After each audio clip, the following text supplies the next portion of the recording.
Ainsi, la réponse à la question numéro 3 s'achève.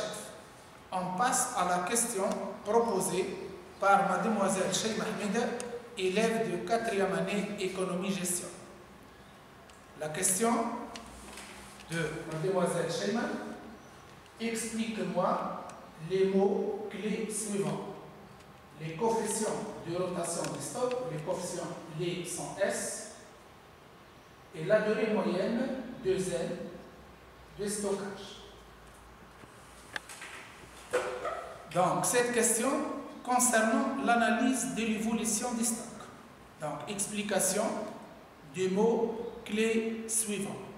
Le coefficient de rotation du stock, noté petit r, et la durée moyenne du stockage. La réponse à cette question est comme suit. Un coefficient est un ratio, c'est-à-dire un rapport entre deux grandeurs économiques significatives pour déterminer le nombre de fois où le stock moyen est complètement renouvelé. Il convient de calculer un ratio appelé le coefficient de rotation, noté petit r. Ce ratio est calculé de la manière suivante. R égale coût d'achat des marchandises vendues sur le stock moyen lorsqu'il s'agit d'une activité commerciale, c'est-à-dire activité de négoce. Ou bien R égale le coût d'achat des matières premières consommées, c'est la somme de sortie en valeur sur le stock moyen lorsqu'il s'agit d'une activité productrice, c'est-à-dire activité industrielle.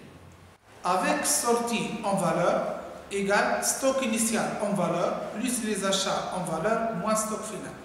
Et le stock moyen égale stock initial plus stock final sur 2. Donc R, c'est la vitesse de rotation qui indique combien de fois le stock moyen se renouvelle dans une période de référence donnée, généralement l'année.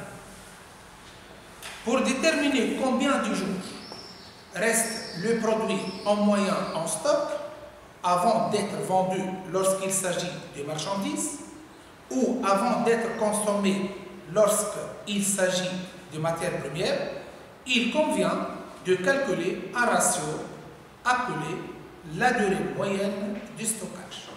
Ce ratio est calculé de la manière suivante. La durée moyenne du stockage égale la période de référence sur R. La période de référence, généralement l'année, divisée par le coefficient de rotation du stock. Ces indicateurs sont très importants pour la gestion du stock. Dans une entreprise, c'est ainsi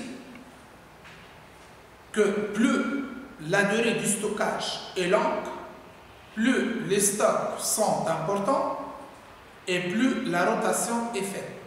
Auquel cas, l'entreprise doit revoir sa politique de gestion des stocks ainsi que sa politique commerciale. Donc faites attention, Cheima, il ne suffit pas de calculer le ratio, mais il faut les commenter et les comparer dans les temps avec l'année précédente et dans l'espace avec celui du secteur, afin de pouvoir donner un jugement efficace sur la gestion des stocks dans une entreprise. Et merci.